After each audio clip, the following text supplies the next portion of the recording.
12 তারিখে নির্বাচন, মাঝে মাত্র 2 দিন, 10 এবং 11 হবে না, ধরেন 10 তারিখ, কারণ 11 তারিখে তো নির্বাচনী প্রচারণা বন্ধ হয়ে যাবে, 24 ঘন্টা আগে তো বন্ধ হয়ে যায়। তো সেই সময় তো আমরাও হয়তো তেমন কিছু কথা বলতে পারবো না, কারণ আমার এই কথা যদি কোনো না কোনো দলের পক্ষে অথবা বিপক্ষে যায়, সেটাও আসলে আইনগতভাবে ঠিক হবে না। তো সেই হিসেবে আমরা ধরতে পারি আর মাত্র 2 দিন, আজকে এবং আগামীকালকে আমরা কথা বলবো নির্বাচনের সম্ভাবনা নিয়ে, নির্বাচনে কে কেমন করতে পারে তা নিয়ে। আমি গতকালকে একটা প্রিডিকশনের মতো দিয়েছিলাম, সেটা আমি দুটো সোর্স থেকে পাওয়া প্রিডিকশন দিয়েছিলাম। আমরা বলেছিলাম, এটা নিয়ে অনেক আলোচনা হয়েছে, অনেকে দেখেছেন, অনেকে নানা রকম মন্তব্য করেছেন।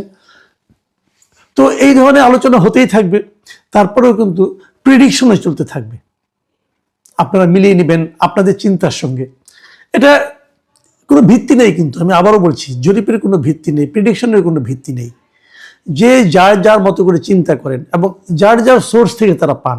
ধরা যাক, কথার কথা আমি বলি, আমি বিভিন্ন জায়গার সঙ্গে লোকের সঙ্গে আলাপ করার চেষ্টা করছি। আমি এটা ফাইনাল প্রিডিকশনটা আগামীকালকে দেব, যে আমি নিজে কি মনে করি, যে মনে করার পেছনে আমি একটা দায়িত্ব নেব, যে এই দায়িত্বটা আমি দায়িত্ব নিয়ে মনে করছি।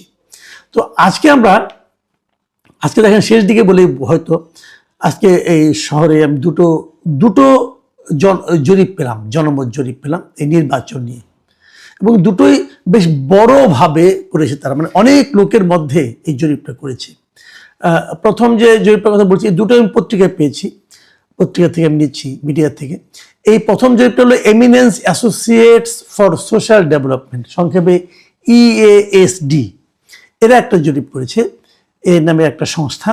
তারা 41,000 মানুষের মতামতের ভিত্তিতে এই জরিপটা পরিচালিত করেছে। 41,000 কিন্তু অনেক বিরাট সংখ্যা, এবং তারা দেশের বিভিন্ন জায়গায় জরিপটা করেছে, মানে একদম বিভিন্ন আপনার আসন ধরে ধরে ওখানে গিয়েছে, অনেকের সঙ্গে বিভিন্ন প্রক্রিয়াটা তারা বলেছে কীভাবে তারা প্রক্রিয়ায়িত করেছে, এবং তাদের যে প্রাপ্তিটা সেটাও তারা প্রকাশ করেছে।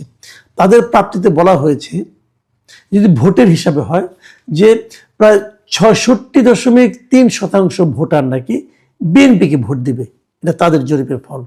আর এর বিপরীতে মাত্র 11.9% মানুষ ভোট দিবে জামাত ইসলামকে, এনসিপি 1.7%, জাতীয় পার্টি 4%, ওগুলি উল্লেখযোগ্য নয় আসলে। তাহলে কোথায় 66.3% আর কোথায় 11.9%, ধরেন 11 তো 12ই ধরেন আপনি, কোথায় 66 কোথায় 12, কোনো তুলনা হয়, কোনো প্রতিদ্বন্দ্বিতা হয়, এরকম তাদের জরিপের ফল তারা পেয়েছে। এবং তারা নিশ্চয়ই দাবি করতে পারে, আমরা ধরেন 41,000 মানুষের মতামত নিয়েছি, এটা অনেকটা গ্রহণযোগ্য হতে পারে, এরকম তারা দাবি করতে পারে। এবং তারা এই ভোটের তো পার্থক্য এবং এর বিপরীতে যারা আসন সংখ্যা যখন ধরেছে, সেখানে তারা বিশাল পার্থক্য দেখিয়েছে। তাদের বিবেচনায় বিএনপি জোট পাবে 208টা আসন, এবং জামায়াত জোট পেতে পারে 46টি আসন। অনেক পার্থক্য, কিন্তু আমি গতকাল যেটা বলেছিলাম তার চেয়ে অনেক বেশি পার্থক্য এটা। আচ্ছা, আমরা আরেকটা আমার জরিপটা নিয়ে পরে কথা বলি, আরেকটা জরিপ নিয়ে কথা বলি এখন। এই জরিপটা করেছেন International Institute of Law and Diplomacy, মানে IILD নামে একটা প্রতিষ্ঠান। এরাও অনেক লোকের উপর করেছেন, এবং এদেরটা আমার তো মনে হয় যে আগে যেটা আমরা বললাম EASD, তাদের চেয়েও বেশি সংখ্যক। EASD করেছিল 41,500 মানুষের মতামত নিয়ে, আর ওরা যেটা নতুন যেটা বললাম আমি, যে IILD, এরা জরিপ করেছে 63,115 জন ভোটারের উপর। 63,115 জন, মানে বিশাল ব্যাপার স্যাপার কিন্তু। এবং তারা গত 21শে জানুয়ারি থেকে 5ই ফেব্রুয়ারি, মানে এই 16 দিনের তারা জরিপটা পরিচালনা করেছে। 300টা সংসদীয় আসনেই তারা জরিপ চালিয়েছে, বিভিন্ন ইউনিয়ন ভাগ করে। এবং এখানে ফলাফল যেটা আছে, সেখানে কিন্তু তারা দেখিয়েছে যে একদম মানে নেক টু নেক ফাইট হবে। এরা ভোটের একটা হিসাব দিয়েছে। এই ভোটের হিসাবে তারা বলেছে যে দুই দলের মধ্যে, মানে দুইটা জোটের মধ্যে, বিএনপি এবং জামাতের জোটের মধ্যে একটা হাড্ডাহাড্ডি লড়াই হবে। বিএনপি জোট পেতে পারে 44.1% ভোট, আর অন্যদিকে জামায়াতে ইসলামের নেতৃত্বে জোট যেটা আছে, তারা পেতে পারে 43.9% ভোট। এই তারা পেতে পারে বলে এদের ধারণা। এটা খুব ইন্টারেস্টিং বলে আমার মনে হয়েছে, যে তারা আগেরটাতে কোথায় আপনার 12% ভোট পাবে, বিএনপি পাবে 3% আর জামাত পায় মাত্র 12%, মানে বিশাল পার্থক্য ছিল। কিন্তু এখানে কিন্তু তা দেখানো হয় নাই। এরা বলছে পার্থক্যটা মানে 1% মতো, 44.1%, আর এদিকে 43.9%, মানে ধরতে গেলে 0.2% কম জামাতের। কিন্তু এদের আবার আরেকটা জিনিস ইন্টারেস্টিং আছে, যে আসন বললাম যে আসন সংখ্যা তারা কিন্তু ওরকম স্পষ্ট করে বলেনি, কিন্তু তারা যে জিনিসটা বলেছে, যে কালকে আপনাদের মনে আছে আমি বলেছিলাম যে কতগুলি আসনে বিএনপি জিতবে শিওর সহজে, এবং কতগুলি আসনে জামাত জিততে পারে বলে আমি যে উল্লেখ করেছিলাম, এরা ওই ফর্মুলাই করেছে। এরা বলার চেষ্টা করেছে যে নিশ্চিতভাবে জামাতের জয়ের সংখ্যা হলো 105টা আসনে, মানে 105টা আসনে জামাতের জয়ে তাদের মধ্যে কোনো সন্দেহ নাই। বিপরীত দিকে বিএনপি নিশ্চিতভাবে জয় পাবে 101টা আসনে, মানে নিশ্চিত জয়ের আশায় সংখ্যায় কিন্তু বিএনপি থেকে জামাত এগিয়ে আছে, বিএনপি 4টা আসনে। আর দুই পক্ষের মধ্যে হাড্ডাহাড্ডি লড়াই হবে 75টা আসনে। খেয়াল করুন, তাহলে কিন্তু হাড্ডাহাড্ডি লড়াই পাওয়া গেল 75টা আসনে, আর 19টা আসনে স্বতন্ত্র প্রার্থীরা হয়তো জয়লাভ করবে, একদম তারা হিসাব মিলিয়ে দিয়েছে। তো যদি এই জরিপটাকে আমি ধরি, তাহলে কিন্তু জামাতের জয়ের একটা সম্ভাবনা আমি দেখতে পাচ্ছি এখানে। আপনার মনে আছে ওনারা বলেছেন যে জামাতের নিশ্চিত আসন হলো 105টা, আর গতকালকে আমি বলেছিলাম যে জামাতের নিশ্চিত আসন হচ্ছে 51টা, মানে অনেক পার্থক্য কিন্তু। আর গতকালকে আমি বলেছিলাম আমি যে জরিপটা দিয়েছিলাম একটা পত্রিকার রেফারেন্স, নিশ্চয়ই মনে আছে আপনাদের, সেই রেফারেন্সে ওরা বলেছিল যে বিএনপি নিশ্চিত জিতবে 88টায়, আর এদের জরিপে দেখা যাচ্ছে বিএনপি নিশ্চিত জিতবে 101টা আসনে। আর হাড্ডাহাড্ডি লড়াই আমি বলেছিলাম 132টা আসনে, আর এরা হাড্ডাহাড্ডি লড়াই করাচ্ছে 75টা আসনে। তো দেখেন আমি 3টা জরিপের কথা বললাম, আপনি যদি 3টাই বিশ্বাস করতে চান তাহলে তো আপনার মাথা খারাপ হয়ে যাবে। আমি গতকালকে 2টো জরিপ দিয়েছিলাম, একটা আমি বাদ রাখছি, আমি আর একটা পত্রিকার একটা হিসাব দিয়েছিলাম, ওটা আমি বললাম শেষে। ওটার সঙ্গে এই যে আজকে যে দুটোর কথা বললাম, যে একটা হলো IILD এবং আরেকটা হলো EASD, এই যে 2টা প্রতিষ্ঠানের জরিপ, আর অনেক টাকা পয়সা খরচ করেছে। একটাতে প্রায় 64,000 লোক, আরেকটাতে 41,000 লোক, এত লোককে কথা বলেছে। তো এত ডিফারেন্স কেন হবে, এত পার্থক্য কেন হবে? একজন বলছে মানে EASD তারা বলছে জামাত পেতে পারে 46টা আসন, আর ওখানে বিএনপি পেতে পারে 208টা আসন, বিশাল ডিফারেন্স। আর পরেরটা দেখা যাচ্ছে যে জামাতেরই বরং একটু বেটার হচ্ছে অবস্থানটা, মানে 105টার 101টা নিশ্চিত, আর হাড্ডাহাড্ডি 75। তো যোগ করলে 75 যদি অর্ধেক ধরি, তত জামাতে এগিয়ে যাচ্ছে। তো এই যে ডিফারেন্স, এটা কেন? আমি কিন্তু বহুদিন বলেছি যে জরিপ জিনিসটা না অনেকটা ওই যে পত্রিকা রাশিফলের মতো, পড়তে মজা লাগে, আলোচনা করতে মজা লাগে, কিন্তু এর উপর নির্ভর করা যায় না। আমার এবারও মনে হচ্ছে তাই হবে, নির্ভর করা যায় না। আমি ভাবছি শেষ দিনের মতো আজকে আপনাদের অনুষ্ঠানটা মানে আপ করার পর আমি আজকে আমার নিজের চ্যানেলে আরেকটা জরিপ দেব আমি, এবং এটা হয়তো আমি কালকে ওইটা নিয়ে এবং অন্য বিষয় নিয়ে আলোচনা করব। আমি কি পেলাম মাঠ থেকে সেই আলোচনাটা করব, এবং আমার এই অনলাইন জরিপে কি হয় সেটাও আলোচনা করব। তো এই যে জরিপের এত পার্থক্যটা হচ্ছে, এখন এখানে কিন্তু অনেকে ভাবতে পারেন যে কোন প্ল্যাটফর্মে হচ্ছে এটা ইম্পর্টেন্ট, অথবা কারা করছে এটা ইম্পর্টেন্ট, কারোর দ্বারা প্রভাবিত হয়ে করছে কিনা এটাও একটা জরুরি ব্যাপার। অনেক সময় হয় না এরকম যে টাকার বিনিময়ে অনেকে জরিপ করে দেয়, বিশেষ একটা পার্টিকে একটু ভালো অবস্থানে দেখিয়ে দেওয়া, একটা হিউজ অ্যামাউন্টের টাকা তারা হয়তো অনেকে ব্যয় করে, সেটাও হতে পারে। কোন জরিপ কেন হয়েছে আমি বলতে পারবো না। তবে এই পর্যায়ে এসে আমি একটা কথা বলে শেষ করবো, সেটা হলো গিয়া নির্বাচন তো হয়ে যাবে, 12 তারিখে নির্বাচন হবে, তারপর কি হবে? সেটা আমি আগেও বলেছি, আবারও বলি আরেকবার।